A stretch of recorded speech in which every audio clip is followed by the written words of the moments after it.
to the flag of the United States of America, and to the republic for which it stands, one nation, under God, indivisible, with liberty and justice for all. Mr. Haynes. Just in time. For roll call. I know, right? All board members are present with the exception of Dr. Sneed. I believe she should be here shortly. Vision. Our vision at Madison-Grant United School Corporation is to inspire, cultivate, and promote excellence in every Argyle. Our mission is that Madison-Grant is an innovative education community empowering students to be future ready. Public comments. The public is always invited to speak before the board. Please stand when recognized by the president and state your first and last name. Comments should be addressed to the board and be limited to items on the agenda. No complaints or accusations regarding personnel can be allowed during this public discussion time. A time limit of 3 minutes will be given. If more than one person is represented for a group, only one spokesperson will be heard. There is an opportunity for additional comments on non-agenda items towards the end of the meeting. Hearing none. The next item you have in front of you this evening is a motion to approve the minutes of the school board meeting and executive session held on June 9th, 2026. Need a motion for the approval of minutes, please. First by Mr. Haynes, second by Mr. Stanley. All those in favor, motion passes. Brings us to approval of vouchers. You have vouchers and EFTs in the amount of $196,548.75. You have checks number 10559 through 10643 in the amount of $252,710.09. We do have no check adjustments in the amount of $54,550.96. I will tell you that's grant cleanup. So we had salary written into the high ability grant, and we also had salary written into the Title IV grant. So what that allowed us to do was transfer expenditures from our education fund into each of those grant funds. So it reduced the expenditures in our education fund, but increased the expenditures in each of those grants. It's just easier for us to do that one fell swoop at the end rather than break it out each month. Then we also had payroll on 6/19 in the amount of $348,853.52. That is high, but I will let you know that's 7 contract payouts. So people that have resigned, retired, moved on, that's the payout of their contracts. That's the remainder of spring coaches. That's some of our summer school expenditures and our summer feed program. So that's why those payroll figures are a little bit high for that 6/19 payroll. So all that brings us to a grand total of $852,663.32. Any questions on vouchers? Need a motion for the approval of vouchers, please. First by Mr. Haynes, second by Mr. Stanley. All those in favor? Motion passes. Brings us to approval of personnel as presented in your packet this evening.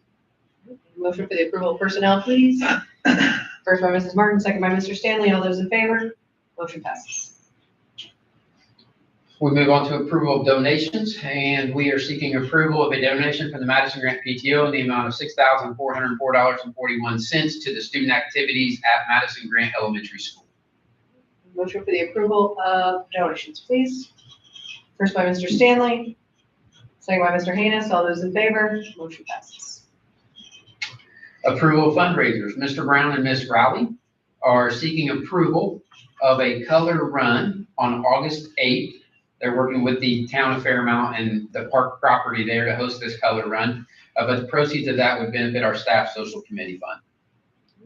Any questions? Need a motion for the approval of fundraisers, please. First by Mr. Haynes, second by Mrs. Longacre. All those in favor? Motion passes. That's a really fun event.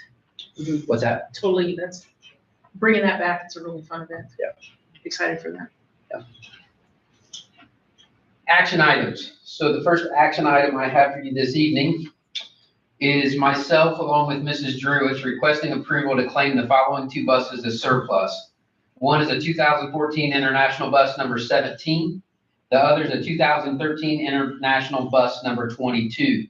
These are the two buses that will be replaced by the new buses that we should receive in the month of July. But we'd like to go ahead and claim those as surplus at this time. Questions? If we don't get those buses in July, what happens? We'll continue to use them until we do. We're just claiming them as surplus at this point. doesn't mean we have to take them out of commission. Okay, all right. I think Need a it's motion? Oh, go ahead, Wendy, I'm sorry. But I think you said something similar about that in the. Yeah, Yeah. that's in the next portion. Oh, okay. Yeah. Yeah, it's in the next portion. Yeah. But yes, we will continue to retain them, but we're just seeking to approve them as surplus this Okay. evening. Okay, I was like, somewhere around that. I was gonna say, that's why I was kind of questioning Yep. because of the Yeah. next. Yep. All right, need a motion for the approval of surplus transportation. First by Mrs. Martin, second by Mr. Hannis, all those in favor? Motion passes. Okay, so that then brings us to the next recommendation that Mrs. Drewitz and I have, and a surplus bus transfer. So the two of us are requesting approval to dispose of bus number 17 and bus number 22 for $1 each to the following two community partners. That would be Fairmount Friends Church and Harmony Christian Church, both churches in our district. The estimated trade amounts for each are approximately $1,500. This transaction would not occur until after our two new buses arrive. So we would retain these, but both of these community partners have reached out in the past about the possibility of being able to obtain any of our surplus buses in the future so that they can transport students from both of their church bodies to different events, whether it's church camp or just different youth activities. And so Mrs. Drewitz and I are making this recommendation based upon them as community partners and their role in serving our students as well. So that is the recommendation I have for you this evening. Need a motion for the surplus bus transfer. Okay. Do we have, you have to like strip out the names and. Yeah, so there's certain things that we'll have to, stop arms have to come off, the Madison-Grant name has to come off. That wouldn't be at our expense. Okay. Mrs. Drewitz would provide both those entities with that list of items that would have to take place. Okay, and then they'll take care of those. Yeah, there won't be Madison-Grant United School Corporation buses rolling around, but Right. Has anyone else shared an internet, had any interest in those? no.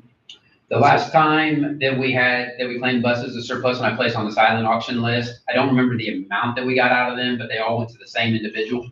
Okay, Um, I meant like other entities. Like yeah, but not at this point. Okay, This may start that conversation moving forward, but yeah, I've had no other entities reach out with that desire. All right, now I need a motion for the surplus bus transfer, please. First by Dr. Sneed, second by Mr. Stanley, all those in favor? Motion passes. The next action item I have for you this evening is board appointment to the North Madison County Public Library Board. So Ms. Jamie Scott, Director of the North Madison County Public Library System, is recommending Mr. Glenn Edelman to serve on the library board for another term. His appointment is a joint appointment with Madison-Grant and Franklin LaPel School Corporations. So that is the next, I believe this is something that occurs every 2 years. So that is the next action item before you this evening.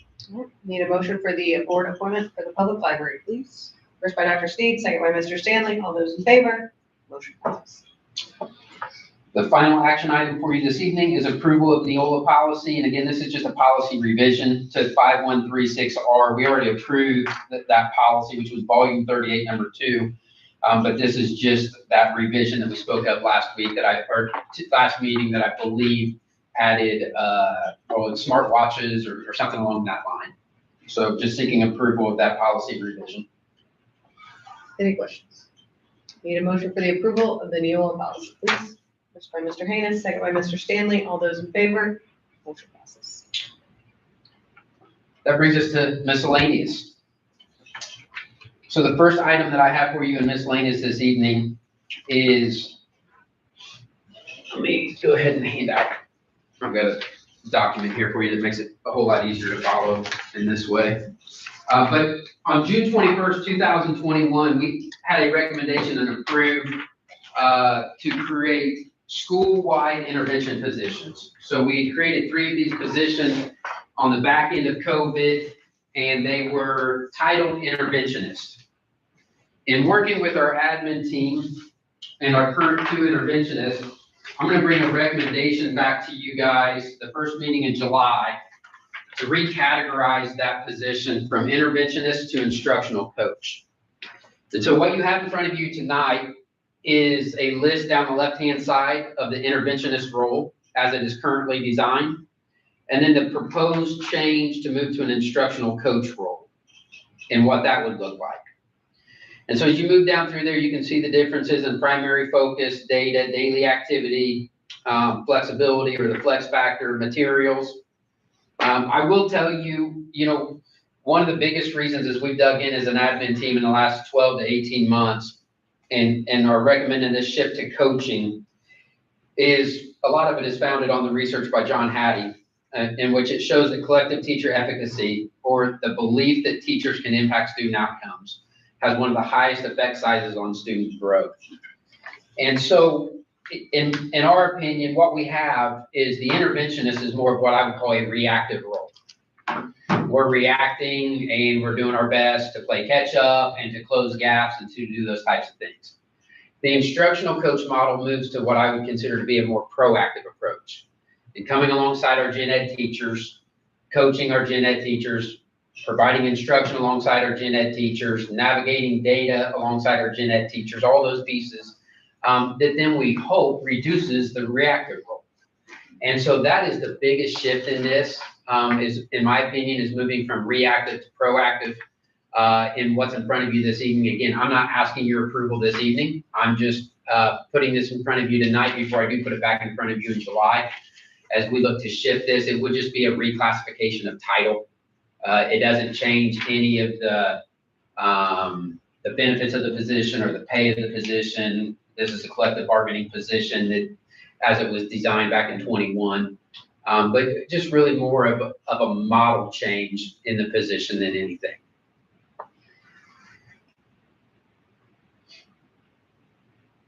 There's been a heavy, we've taken a very intentional focus on tier 1 instruction over the last school year.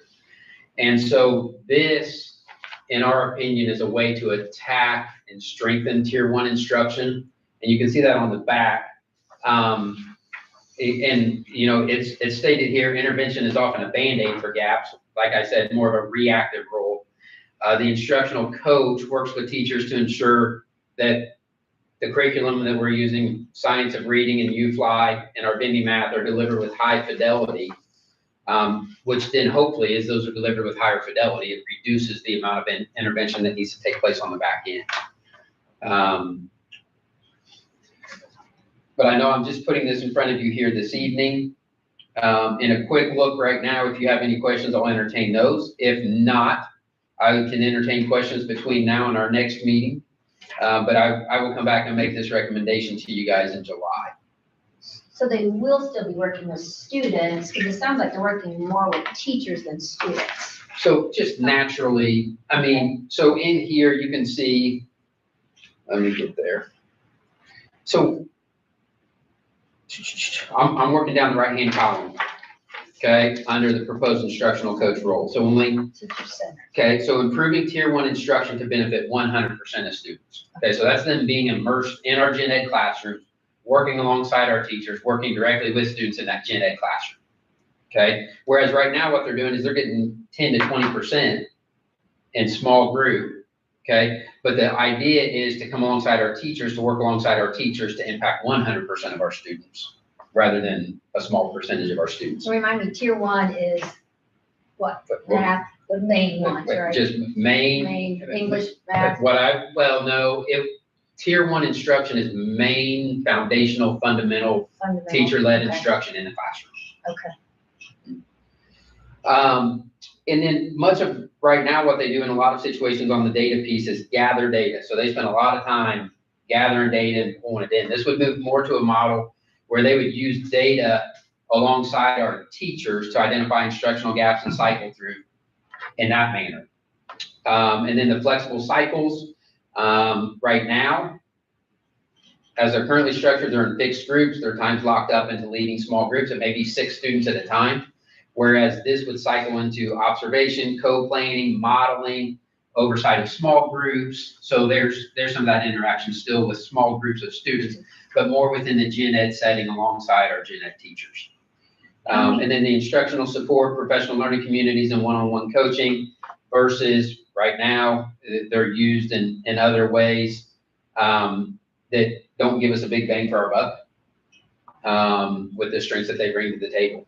How many instructional coaches would we have in the corporation? 2, One at the elementary, one at here? both at the elementary. Yep. So we had. Would they be available for our 6th grade? Correct. Okay. Yep, correct. So we would coordinate that, and those conversations have existed. But yeah, any way that we can continue to target tier 1 instruction and improve our instructional practices alongside our gen ed teachers in the classroom setting with small groups of students. But just transitioning to that model to really continue to strengthen our tier 1 instruction. What we feel right now is that if we can make gains in our tier 1 instruction, that reduces the number of students on the back end that need intervention. And so then we can come back in with more targeted intervention, whether that's through SPED resource, whether that's through instructional aids and some of those pieces that we often deliver now. But really with an intentional focus of targeting and strengthening tier 1 instruction.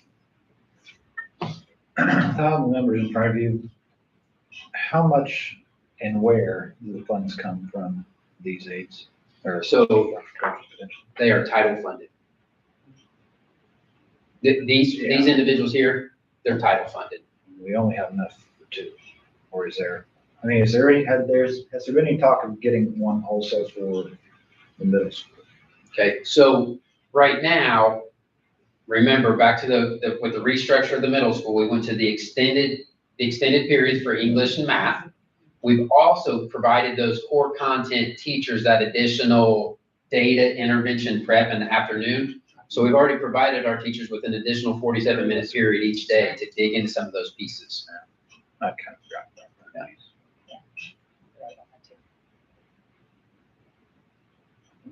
So take a look at it. If you have questions between now and the next meeting, don't be afraid to shoot me an email, give me a call, and then I will bring it back. I just didn't want to bring it in front of you guys and slap it in front of you and say here. So. Appreciate that.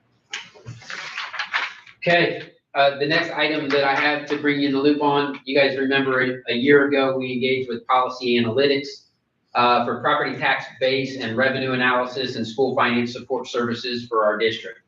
That engagement was $25,000. It is payable from our debt, any debt proceeds. So we are permitted to pay from debt proceeds, but that is an annual engagement. So that engagement's coming back before me now for renewal. And so I just wanted to remind you a little bit of what we get as part of that engagement. So I've just highlighted a few items here. So professional public finance services to accomplish an evaluation of the tax base of the school corporation taxing districts and to analyze the impact of circuit breaker changes and resulting property tax revenues occurring through the subsequent 10 calendar years, and to develop a multi-year cash flow model. Policy Analytics undertakes an analysis of factors influencing the assessed valuation for the school corporation's taxing districts. The analysis also includes a review of historical assessed value trends by property class. So that's where we get our different categories of properties that are taxed. So even down to that detail. They'll develop a tax-based forecast for the school corporation taxing districts that's informed by past tax-based growth and current development trends. These projections will include district, unit, and fund level analysis reporting. What they have is a proprietary parcel-based property tax model. And Policy Analytics will use that to estimate the circuit breaker implications and provide circuit breaker projections under reasonable levy and assessed value growth scenarios for the school corporation and overlapping taxing districts through the subsequent 10 years. They will use their calculated circuit breaker estimates to provide net property tax revenue projections for relevant years. They'll incorporate GIS mapping into its analysis of tax-based revenue and district impacts. They will develop and implement cash flow modeling framework for our education and operations funds, and that cash flow model will be updated at monthly intervals. Strategic planning analytics and strategic assistance on projects. So if we were to start to have any conversations about that, they'll do some work for us there. I think most recent work that they've done for us, what David and I reviewed, and David, you can jump in here, but the level of detail that they have on parcel level data that they can manipulate in different ways to paint a picture for us or to tell us this is the impact of that is significant. I definitely think it's valuable through this period that we're going through, next 3 or 4 years, with property taxes. It's, whether the school budgets are. And so I can see a day. correct. And I think that's, as I look at this and as we presented it even last year to do this with the changing landscape of what we're doing with the public school finance. Right. Absolutely. If things stabilize and things level out, then I would fully agree. We could reassess, but it is an annual commitment. I will tell you, well, let me finish here. I'll hit a couple others. I do get monthly user group virtual meetings. So every month I'm on with the rest of their clients that are in this pool. So we sit on Zoom calls once a month. We get quarterly 1-day training and development workshops. Bruce and David did attend one of those with me. I'll continue to bring those dates to the table as well. They provide representative taxpayer analysis and illustrations for requested scenarios. That's one that they just reviewed with David and I, being able to say, okay, this is what this means for the individual that owns 100 acres or per 100 acres. Again, I will say this, I did highlight this, but the parties agreed that this engagement may be canceled at any time by either party when the other party is notified of such cancellation in writing. Policy Analytics reserves the right to be compensated for work performed prior to a notice of cancellation. The annual amount of this engagement is billed on a quarterly basis. So I don't get billed with this all at once, but they bill it quarterly. Okay. And so much like what David said, it's my desire to continue to move forward with another year of this engagement as we continue to navigate our changing landscape. I think, as David said, probably the next 3 to 4 years I think we're going to see more legislative change in the next session and the impacts are just going to continue to come. I'm thankful in my seat now to have this engagement because the things that I can even capture out of those monthly meetings, be able to pick up a phone and make a phone call, for their willingness to jump on Zoom calls and help us dissect data. It would take me months of only doing one thing to get some of the data that they get, and I still wouldn't get it at the level that they get it. And so, again, because it is such a high dollar value, I did at least want to mention it here this evening, but I'm going to go ahead and move forward with an additional year of engagement. We'll come back to the table again in another year. If I feel like it gets to a point, like right now, as David mentioned, I don't even think it's much of a debate just because of where things are. But again, this isn't something that I'm saying we need a 10-year commitment to either. But it has definitely been helpful as we've navigated and then being able to project what our circuit breaker losses are based upon this new property tax reform alone. So as we make decisions to drive a lot of pieces. So in the future, do they only do annual contracts, or is there a way to get to a point where you could just contract them to do a report for you, Yeah. twice a year and say, hey, we want to report? And that's a conversation that I could have with them. I know that there's 2 levels of engagement that they currently have right now. This is the highest level of engagement. And so there is a tier back from that. That may, John, to be honest with you, if we looked at that tier in future years, we may say, hey, that satisfies the need that we have. And that's all the more that we need to go with it. I just think right now with them being able to, with their cash flow analysis going out 10 years, under this current set of circumstances and this conversation that David and I have, that's projected out 10 years with what we know today. Yeah. With the next change is going to change all of it. And for them to be able to hit a few buttons and provide what that means to us is high value right now. But in future years, if there were even, and I'm sure John, much like anybody else, much like us having the,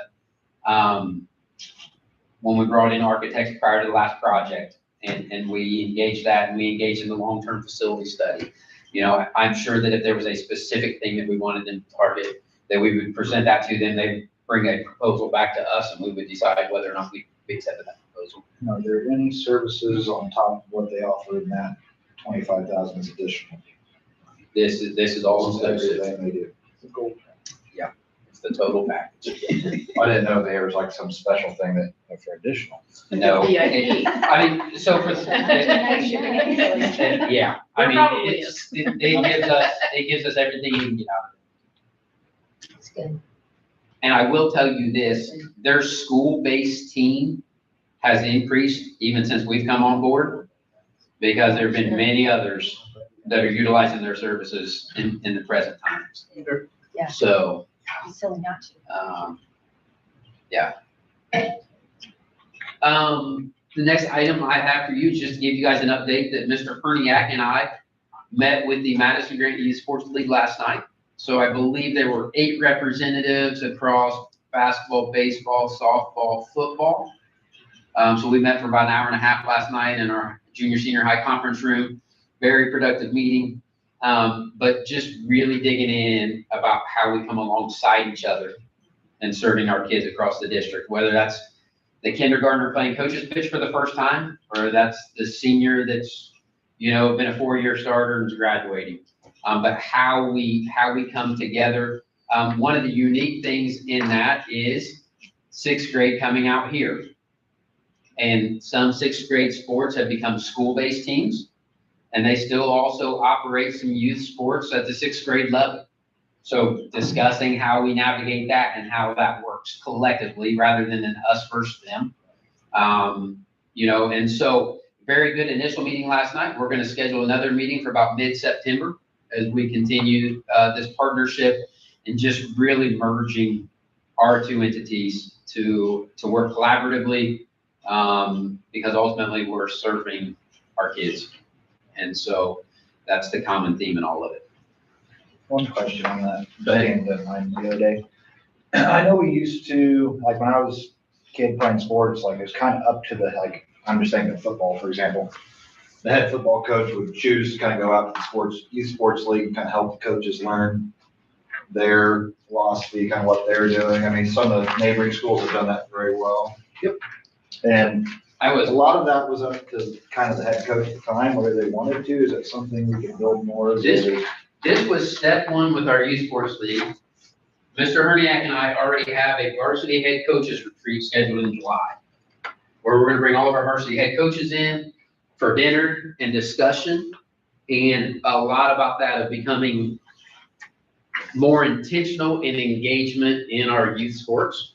One of the things that we discussed last night was our coaches and our varsity programs hosting a start of season sports camp for that. So let's say football, for instance. So Coach Turner and his staff and our varsity kids would host a sports camp for youth football, run them through drills. The youth football coaches would be allowed to come. We'd run them through fundamental foundational drills that we would hope that they would continue to utilize throughout the course of the youth season. So we did discuss that. We also discussed the sports camp, the all sports camp that the athletic department is putting on at the end of July, that all of our varsity programs are involved in. But it's exactly those types of things that we're after.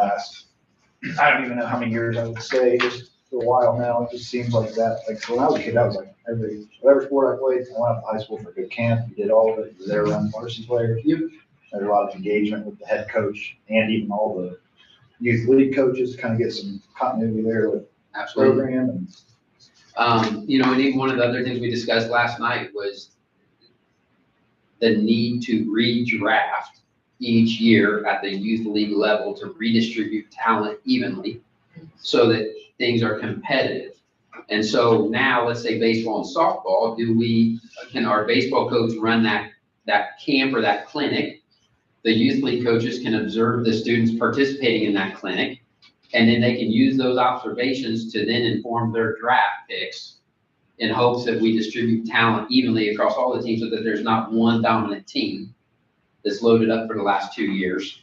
That is Crushes the spirit of everyone else. defeating Yeah. to the other. And so then by the time we get to the competitive level, it's just, No, and the other 6 of them players need to ready be to around go. as good players. They need that. Absolutely. So all great conversation last night. It was neat to have that collaborative environment, but just wanted to bring that back here with you this evening. What I put in front of you, I know some of you don't have students in the district, but this went out today as a quarter 4 roundup. But as I was putting it together, I did want to highlight, I get to highlight our graduation statistics. And so I just have some percentages here that I wanted to mention this evening.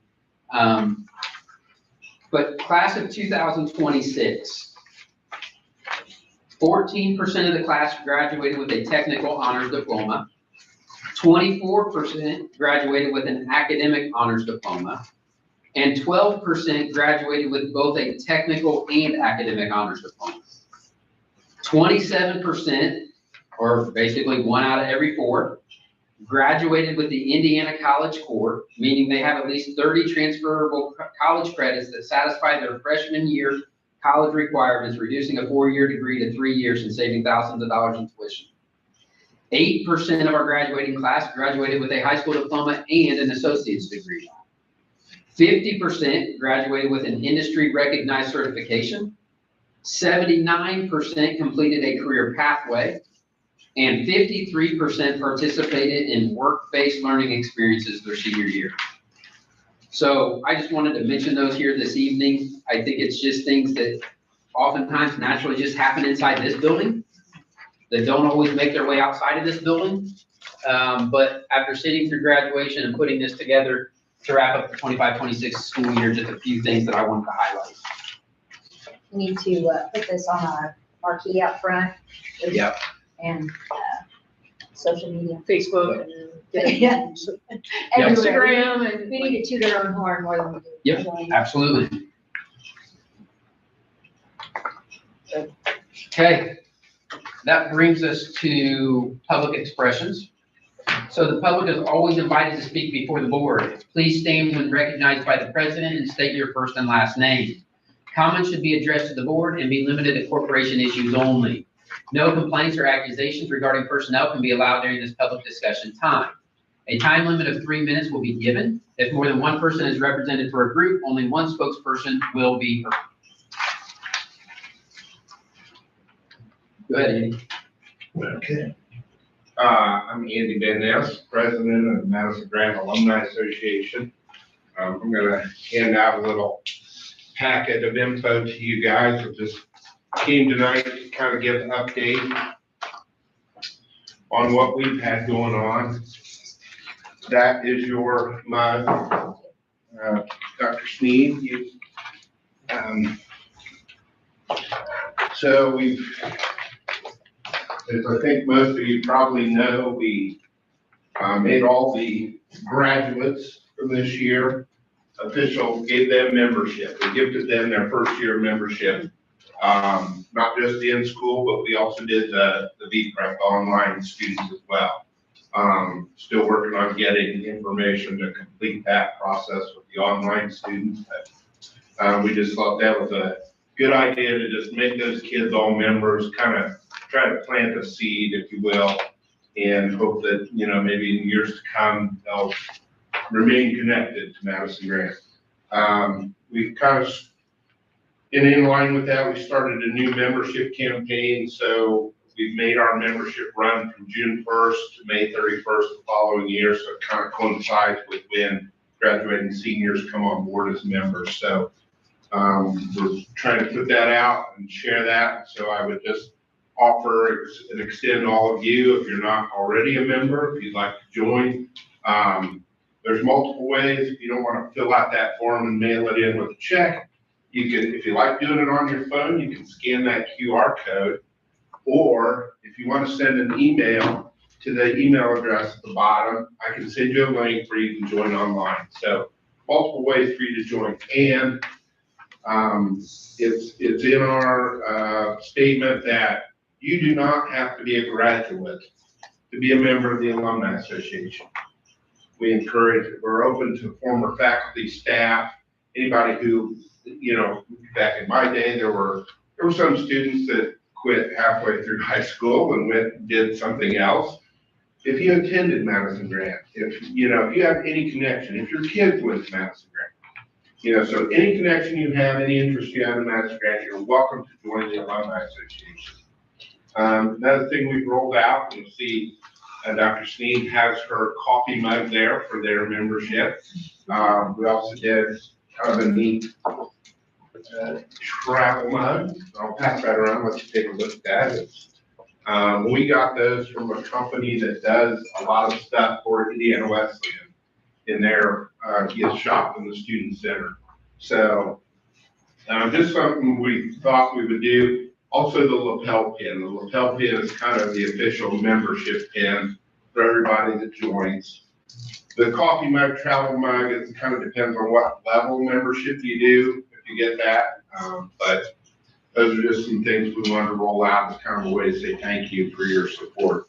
We also rolled out a corporate sponsorship program. I included that form there as well for you to look at.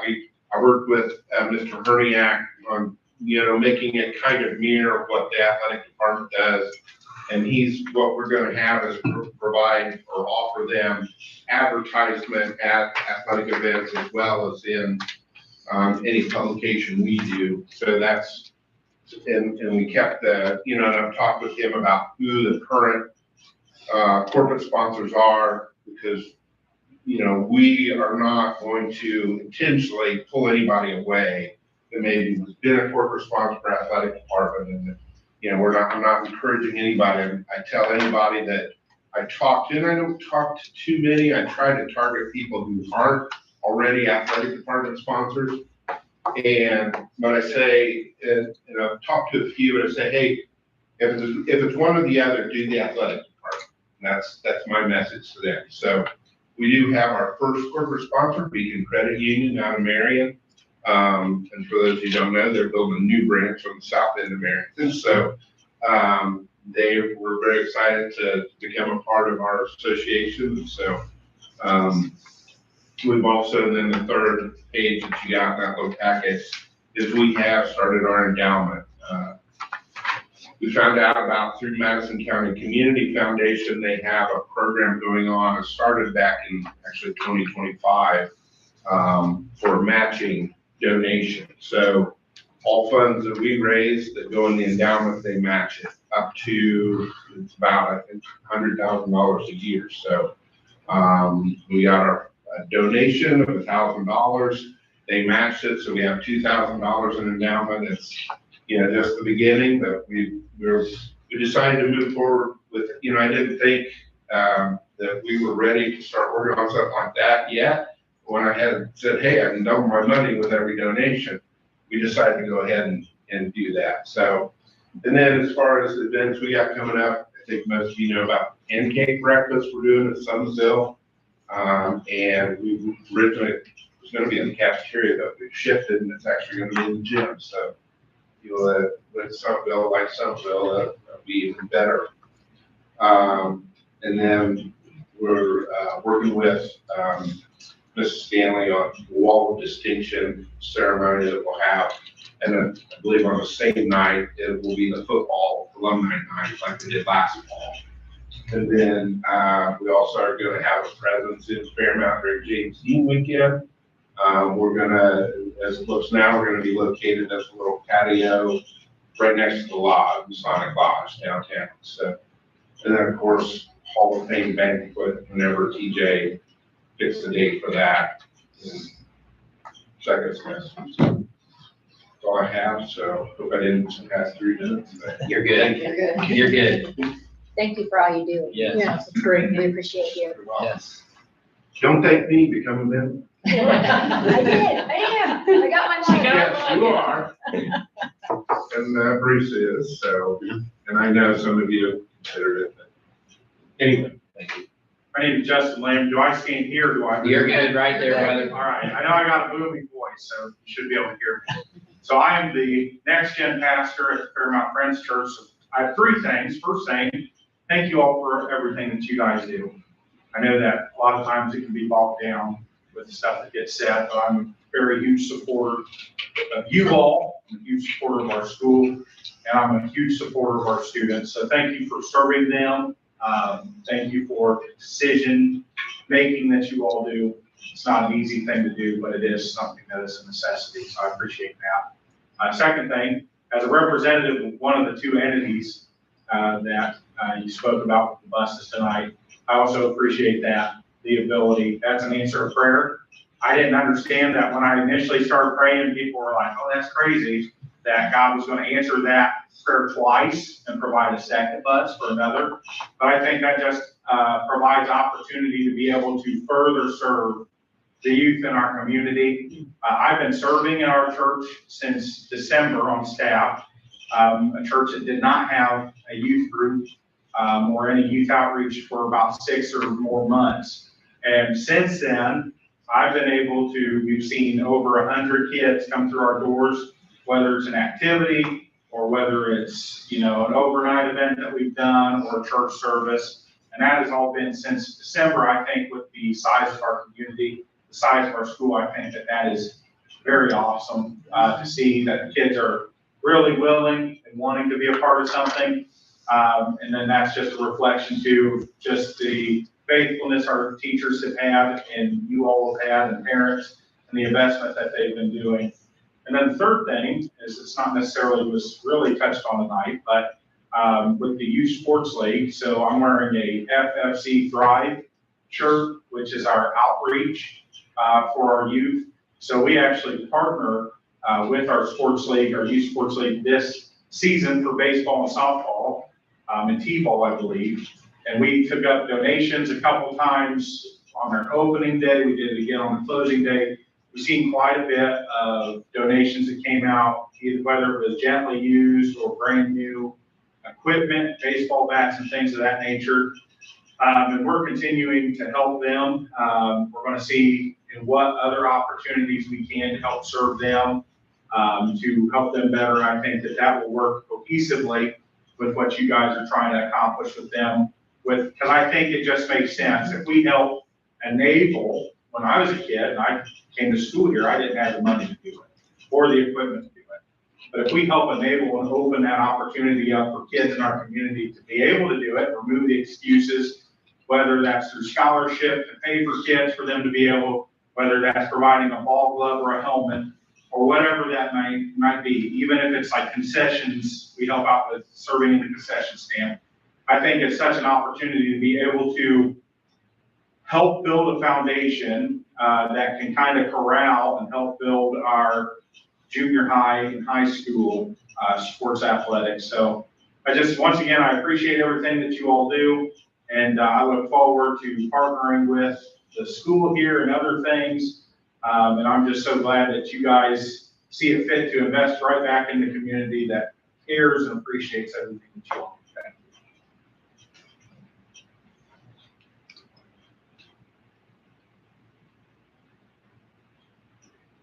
School board expressions.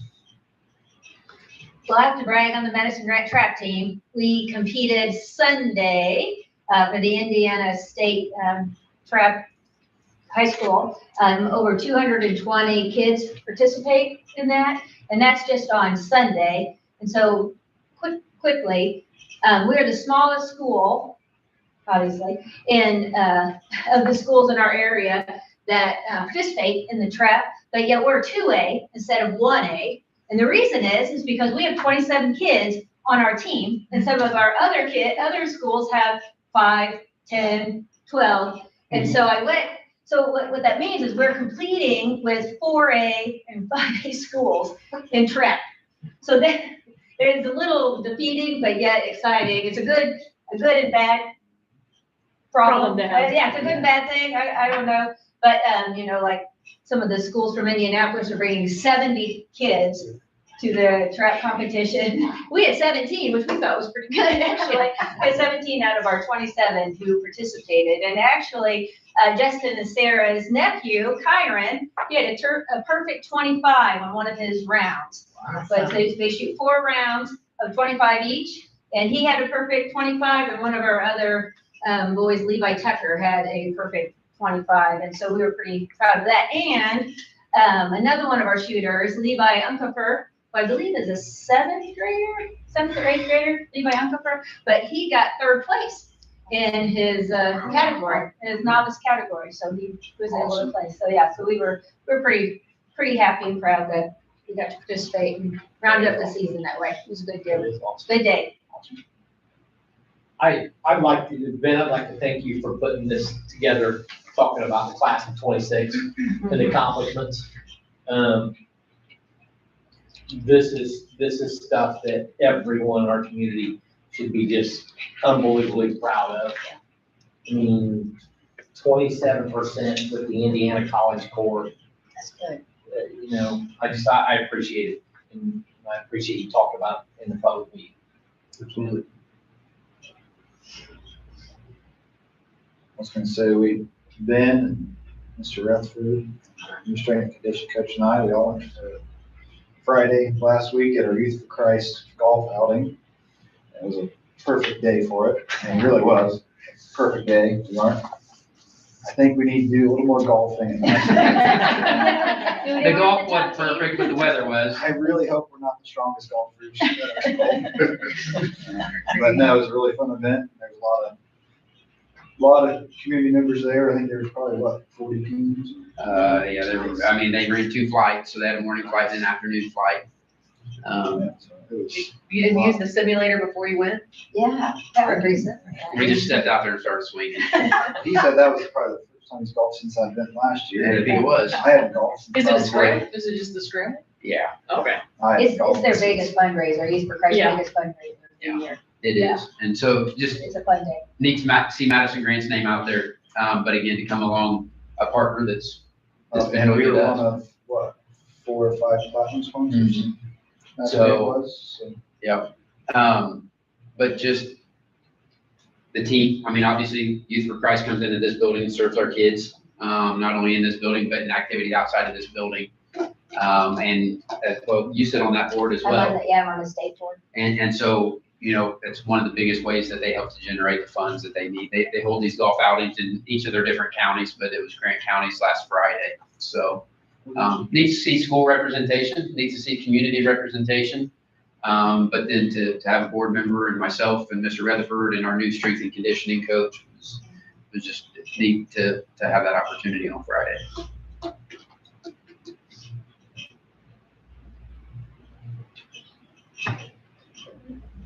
Okay. Upcoming events, there's your pancake breakfast. Did you take it early? Yes. And the time on that again? 8 to 10. Okay, so 8 to 10 on the 4th of July in the Somerville Yes. Elementary Gymnasium. Yes. Okay.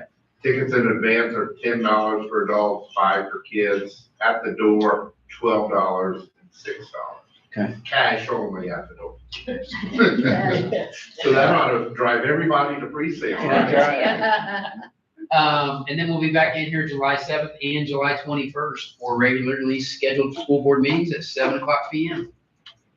Need a motion for adjournment. First by Mrs. Longacre, second by Mr. Stanley. All those in favor, meeting's adjourned. I will be driving. I didn't think, my goodness, I have